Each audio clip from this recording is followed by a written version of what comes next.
Sayyidina Muhammad wa ala alihi wa sahbihi ajma'in.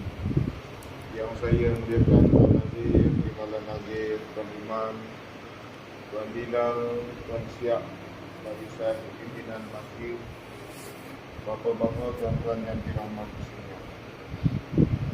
Sebagai maklumat awal, jemaah telah dibentuk daripada sekali. Kalau itu urutan masjid ini kira masjid yang keempat setelah surah Masjid Nurul Islam, Surah Raudhatul Jannah, Surah Al-Fatihah dan Al-Sirah. Dan pada hari ini kita akan berpindah. Jadi sebagaimana yang lazim apabila jemaah nak bergerak ke tempat lain, kata orang Jawa ni dia pamitan. Kata orang Melayu ni dipanggil minta diri kan. Kalau datang dia nampak muka, dia kalau pergi dia nampak belakang. Dia begitu bedanya. Jadi saya mewakili ketua jemaah Nisa dan juga rombongan. Dan pertama sekali dia memohon maafan yang pertama atas hak-hak yang tidak dapat ditunaikan sebelumnya, segala kepincangan dan kekurangan. Dan keduanya dia nak minta halal segala apa yang kita telah menggunakan dan sebagainya. Tuan-tuan yang mulia bahawa kalau jemaah ini bergerak ke satu-satu tempat, tak kira di mana sekalipun lah. Alhamdulillah, tajin Allah Ta'ala, sekalipun dah pernah sampai ke Mozambik, ke Auckland, sampailah ke Sarjah Al-Ain di UAE. Macam inilah usaha kita. Bila dia tak bagi tu, kita akan ada cerita nasifat, sahabat dan perkara inilah yang kita ulang-ulangkan bercerita lagi dan lagi. Maka apabila kita membicarakan segi 6 sifat sahabat, salah satu sifat ini dipanggil sebagai ikram muslimin. Maksud ikram muslimin ini adalah menunaikan hak saudaranya tanpa menuntut balasan. Ketika baginda Nabi SAW dia hijrah daripada Makkah ke Madinah, ketika itu Madinah dikenali sebagai Yathrib. Seorang peneliti Yahudi, kira ulama besar, dia dah mendengar perkabaran tentang satu orang yang mendakwa Nabi, satu orang yang mendakwa Rasul bernama Muhammad sallallahu alaihi wasallam sedang dalam perjalanan menuju ke Mekah. Maka peneliti Yahudi ini dia menunggu. Aku nak tengok orang yang mendakwa diri Nabi, yang mendakwa dia itu mendapat wahyu daripada Allah melalui malaikat. Aku nak tengok orang ini. Betul ke orang ini, bohong ke orang ini, kafir ke orang ini, palsu ke orang ini. Nak tengok. Kerana dia ni pendeta, dia di pendeta besar macam ulama. Bila kita tengok wajah kan terpancar, dia punya wajah nur cahaya tu, dia punya ketampanan, kehansaman dia ni tak berkelarah lah, senang cakap ni. Wong Jawa ngomong kat jika dream lah. Kalau kita tengok orang-orang lain, dia kan terpancar wajah dia. Dia ni begini juga. Sungguh pun dia di pendeta Yahudi, terpancar dalam wajah dia ni memang satu orang tokoh lah. Dengan pakaian dia, dengan penampilan dia yang cantik. Akhirnya memang betul, daripada jauh kelihatan baginda Nabi SAW dengan hadap Abu Bakar. Hadap Abu Bakar dengan Rasulullah ni dia jarak umur dia 2 tahun sisi. Rasulullah lebih tua 2 tahun. Jadi dia nampak daripada jauh gitu, Abu Bakar dapat mengesaki, nanti orang keliru yang aku ni Rasulullah. Sebab dia punya saiz badan ni pun hampir-hampir sama. Apa yang dibuat oleh Hadrat Abu Bakar radhiyallahu anhu, dia telah buat begini kepada baginda Nabi. Dia ambil dia punya kain sal, dipanggil kain sal tu, ditudungnya Nabi. Ditudungnya Nabi gitu, sambil berjalan. Jadi orang jauh, maka yang ditudung itulah baginda Nabi sallallahu alaihi wasallam. Jadi, maka yang kita sebagaimana yang kita selalu ingat tu, Qala al-badru alaina, menaik kelapur, naik kurma, menyambut kedatangan Tolan Badru al-Kasyamsul anta badru. Tuhan dibagikan purnama bagaikan busang daripada jauh sah. Dia ni betul lah. Ni penitia Yahudi tu, Abdullah bin Salam ni kata dia betul. Dia tengok wajahnya, aku sekarang aku nak dengar apa pula yang dia cakap. Bila sampai saja di berjejak sebagaimana cerita tentang apa nama bin Ayub Ansari, kita tahu kan dia bila semua kata ya Rasulullah, mai datang rumah aku, mai datang rumah aku.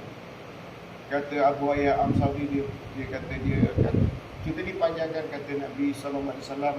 Dia kata Abdullah bin Ayub, isteri dia cakap tak prepare ke kita ni kalau Nabi tak tahu takut sikit.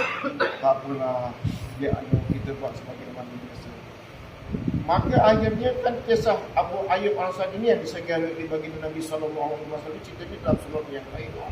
Yang tadi cerita yang surah yang lain. Namun nak mendengar apa kalam yang pertama yang akan diucapkan oleh baginda Nabi Muhammad sallallahu alaihi wasallam. Abdullah bin Salam nak dengar. Maka yang diucapkan oleh Rasulullah, jejak aja ke kota Madinah ini, Yathrib ini, dia cakap sebarkan salam dan berilah makan. Salam ta'am kalam. Suruh sebar salam. Assalamualaikum. Assalamualaikum. Sebab itu hak sesama Islam ni ada 6 perkara. Dalam hadis yang lain 5 perkara. Jumpa bagi salam. Kedua, apabila bersin kena ucap doa. Hajib. Alhamdulillah yarhamukallah. Yang ketiga, bila sakit kena ziarah.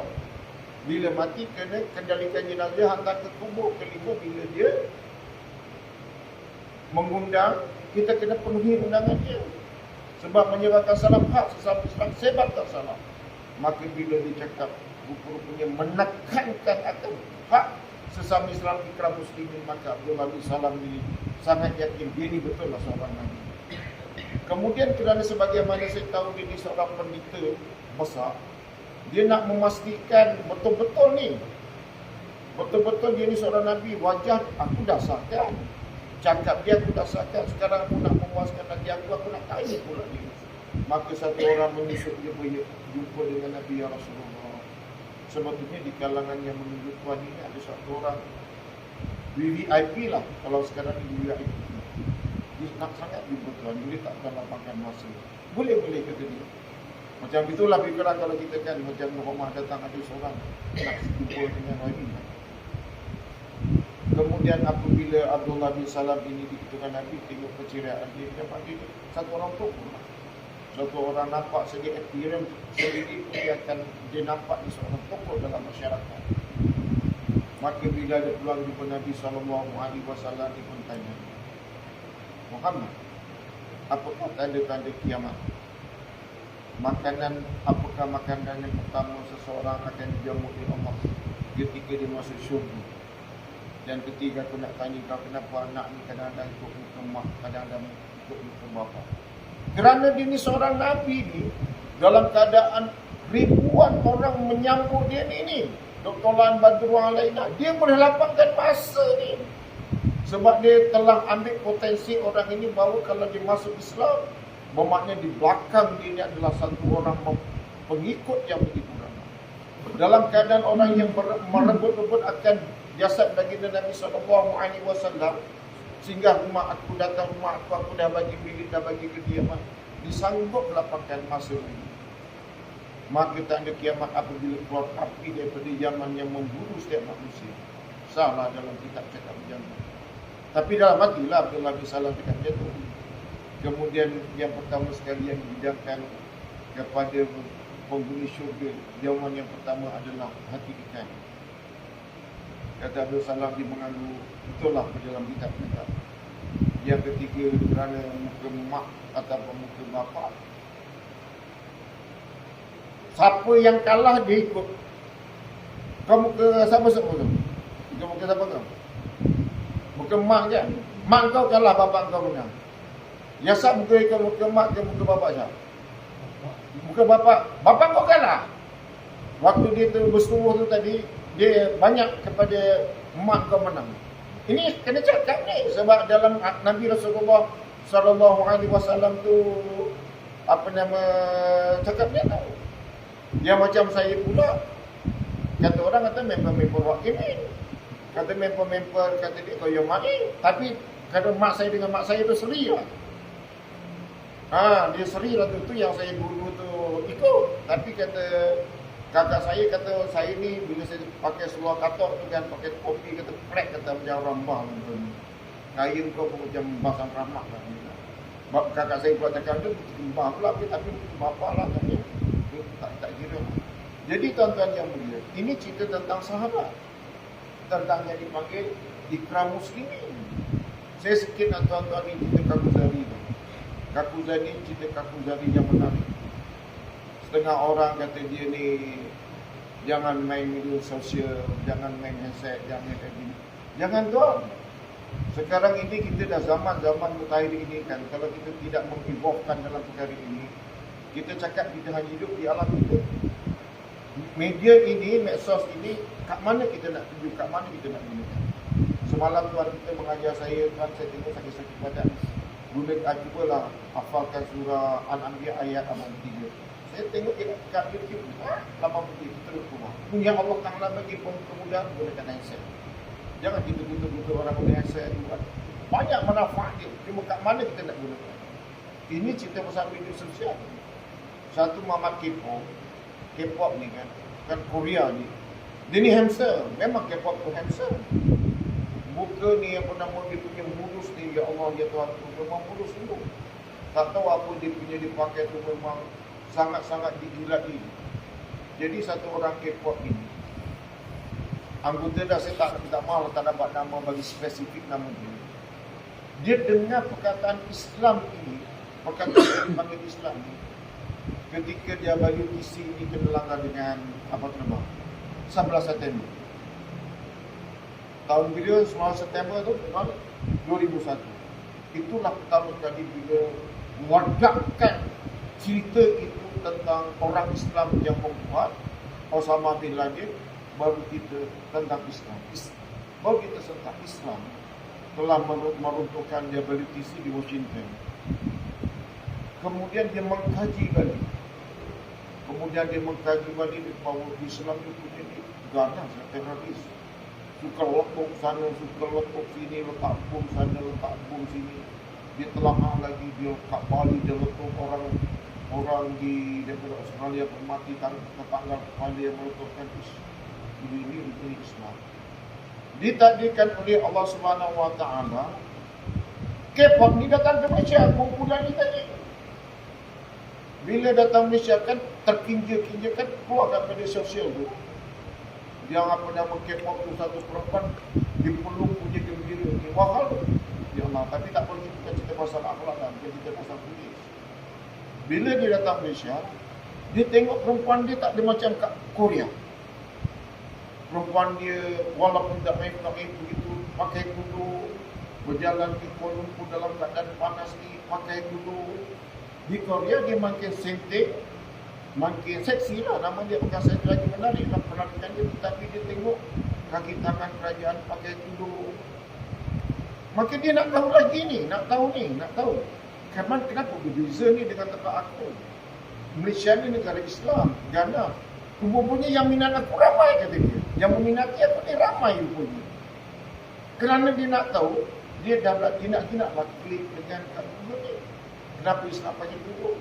Dalam situ dia punya alasan sangat-sangat cantik. Kemudian dia bertanyakan pada orang yang berhampiran, yang agak keagamaan sikit, kenapa ya orang Islam pakai tudung, cuaca panas kat sini, tropikal, dekat garisan khatulistiwa. Maka dijawab satu jawapan yang begitu kata orang itu rasional. Jawapan dia macam mana? Bagaimana Tuhan? Kalau sekiranya saya bagi Tuhan satu biji banana, orang Melayu cakap kola, ataupun orang kita panggil pisang tu awal-awal lagi kita bagi pada Tuhan dah diuji tu dah disiap dan dimakan. Mana pilihan Tuhan, nak memilih Tuhan buka sendiri ataupun yang telah terbuka sedia ada dan terbiar begitu saja sekian lama. Jadi dia cuma soal balik. Kemudian apabila Tuhan balik ke tempat kediaman Tuhan tengok makanan itu terbuka, tidak masuk dalam freezer, tidak masuk di dalam shelf, tidak ada dalam macam kita ni, terus saja ditempatkan dalam tempat penyimpanan makanan terbiar. Disoal balik, kemudian dia barulah dijawab satu soalan yang agak ilmiah lah. Perempuan dalam kacamata orang Islam ini bagaikan permata. Jadi sebetulnya tak semua orang boleh lihat permata kami. Isteri saya adalah permata saya, maka dia kata permata ini kita kena jagalah, kena tutup banyak waktu, tentu saja yang layak untuk lihat permata kami. Tak berhenti ke setakat itu. Dia telah buka satu channel dia sendiri tentang soal jawab tentang Islam. Dia buka dah sambut sebab dia kepo. Ya, jadi dia punya peminat tu daripada Indonesia bagi pandangan daripada negara Islam satu dunia. Kemudian apabila yang betul-betul ditarik tentang Islam, itu yang saya sebut tadi. Ikramul muslimin. Dalam Islam ini adanya sistem zakat, adanya sedekah. Yang zahirnya sedekah itu, zakat itu mengeluarkan harta daripada kita. Zahirnya harta kita akan kurang untuk membantu orang lain. Dia melihat bahawa Islam itu adalah satu perjalanan penghidupan. Daripada lahir menuju kepada kematian, dalam perjalanan tersebut adanya perkongsian dalam hidup. Yang kaya kena membantu yang susah, yang kaya kena membantu yang miskin, yang kaya mengeluarkan zakat untuk membantu yang miskin. Sedangkan di negara dia, di Korea, dia berfahaman bahawa penghidupan itu adalah satu perlumbaan. Penghidupan itu adalah satu yang dipanggil satu persaingan. Sesiapa yang menang dalam perlumbaan tersebut, persaingan itu dia akan berjaya. Sedangkan dalam Islam itu, hidup ini adalah perjalanan untuk kita sama-sama mencari redha Allah. Dan apabila dia melihat tentang perkara ini, dia nak tahu siapakah yang dipanggil Muhammad itu. Rasul jadi utusan Allah. Nak tahu siapa dia ini. Bila dibaca melalui pembacaan dan laporan daripada medsos, daripada penganut agama Islam, akhirnya dengan lancar lidah dan fasih, waktu dia melancarkan kalimah la ilaha illallah ni tadi, tak ada pelat Korea. Tuan boleh tengok kat YouTube, dia boleh klik tu, dia boleh menyebut asyhadu an la ilaha illallah wa asyhadu anna Muhammadur Rasulullah. Tapi mungkin sebelum dia tu buat live tu, dia dah praktis lah. Cantik. Dia punya mengucap tu cantik. Jadi atas titik tolak, ikramul muslimin ini yang menggamit untuk seseorang itu kepada agama kita. Jadi sambungan itu tuan-tuan, kita cakap mudahlah, kata orang, aku kenduri tempat musuh kahwin, anak dia 3 orang kahwin, aku datang, aku jemput dia tak datang. Cakap itu yang terkeluar kan. Aku pergi ke Sungai Besar, ke Sungai Burung kan, untuk kenduri kahwin, kondangan kecil semua. Kat sini dipanggil apa? Di sini kalau Jawa sana dipanggil kondangan, sini dipanggil becek betul kan? Betul, pendura kahwin becek. Dia Jawa ni dia spesifik tu. Kalau orang mati dipanggil layan. Kalau orang kahwin dipanggil tu lah, dia ada terminologi sendiri. Dia tak ada istilah tu, jangan sampai terbalik. Kalau contohnya, kau ni cantik-cantik pakai baju cantik ni daripada mana? Aku daripada layan rumah orang kahwin tadi. Orang kata biar mana? Kau layan tempat orang kahwin ni, macam apa ni? Dia gitu, sebab terminologi tu tak betul. Kan? Kalau kau pakai kopiah ni daripada mana? Macam lepak-lepak ni, aku daripada kubur tadi cukur kondangan, ataupun kita ni aku daripada becek, orang mati aku becek. Tak kena lah. Sebab kan becek tu tak pergi tempat orang kahwin, layak tu pergi tempat orang meninggal, kita kali. Tak pusing lah orang. Kan? Dia tak kena lah. Macam contohnya saya cakap kat tuan, kau ni mulut macam tak lap ni, daripada mana? Aku daripada tandas bermakan tadi. Takkanlah makan ke dalam tandas. Dia kena penggunaan Jawa ni nak kena betul. Sebab dia cakap ni mirip-mirip, batuk sini. Batok kelapa dekat sini, matang juga, matang tu ni sikit je dia punya beza tu dah. Tapi tak dosa lah, tak adalah haram. Jadi untuk kita dapat hakikat ni tuan-tuan, untuk kita dapat kerama muslim ni, kita kena belajar-belajar lah, gunakan hak. Itu yang kita kena bergerak daripada satu tempat ke satu tempat 24 hari ni untuk mendatangkan sifat ni. Sifat supaya kita ni bila beri kat orang, kita sebagaimana Ustaz Kazim cakap lah, macam kita ni masuk bilik air, buang air besar, kita ada ambil peduli ke, apa najis tai jatuh tadi pergi ke mana ya, betul ke pergi ke tong, adakah kita fikirkan tu? Lepas-lepas lah. Bermakna kita nak menggunakan hak orang duit tu, aku bagi-bagi lah. Aku tak nak memikir, betul ke aku ni apa yang digunakan untuk dia belajar ya, tentang ini, tak ada lah. Aku dah tunaikan, bagi-bagi, aku tak kira aku dah kerana dia Ta'ala, aku dah bagi. Itu yang kita nak. Bukan kita datang jumpa Tuan Imam, saya selaku YP di sini, saya dah bagi sekian peruntukan. Apa kesan peruntukan dia? Saya nak tengok apa alteration yang masjid dah buat dengan hasil peruntukan saya. Itu nak mengetahui balik apa yang kita dah bagi, tak kira lah. Kita dah bagi-bagi lah. Gitulah. Jadi saya, sebelum saya, bergerak Jumaat ni, tak dapat lagi nak bagi firman Allah, ayat Quran, hadis Nabi, sebab saya ni bukan alim, nama saya bukan alim. Cuma saya nak bagi pantun. Kalau ada semua di ladang, boleh menumpang mandi umur panjang. Lagi imam ya. Pucuk pau dari 5 batu, anak 9 di tapak tangan. Pantun. Kalau anak 9 kat tapak tangannya, ya, dia letak dia punya busa tu, jangan cari penyakit. Tapi dah nama pembantu kan, anak 9 tu dia kata suruh letak kat tangan. Bahaya kena sengat tu, tak cukup tanah kau punya sakit. Tapi pantun, nama pembayar. Jadi dia kata pucuk pau tu mangga. Delima tu batu, delima. Delima kat pantun ni saya tak tahulah batu betul ke ataupun buah delima tu nama pembayar dia. Pucuk pau, delima batu, anak 9 di tapak tangan. Walau jauh beribu batu, hilang di mata, di hati jangan. Saya tak jumpa imam tapi hilang di mata, doa saya tu jangan kau tinggal. Dengan Tuhan, doa saya jangan kau tinggal, itu maksud dia. Walaupun kita ni 8 ni tak jumpa lagi, tapi doa sesama kita ni harus berterusan. Macam juga piramid yang itu semua demi ni. Tanah yang licin tidak berduri. Bagaikan cincin lekat di jari. Benda tu dia tunjuk. Benda orang baru pengantin baru tu, kan dia cerita tentang lagu pengantin baru tu, drama pengantin baru. Dia benda tu licin, tak peduli dan cukup ataupun budak lagi agaknya. Masuk bagai cincin tu, masuk ke jari, dia punya tetap gitu. Piramid cuma dia cakap pasal tak, itu cerita dia, piramid. Dia bawa ke situ. Seronok lah dia dapat ketat macam tu, macam cincin dekat jari. Jadi saya ulang sekali lagi, maaf dari batin tuan-tuan. Pisang emas baru belayar, masa sendiri atas peti hutang emas boleh kami bayar, hutang baik tuan-tuan jemput kami akan kami kenang sampai ke mati, insya-Allah. Mudah-mudahan apa yang saya kami sama-sama dapat amalkan sama Bismillah.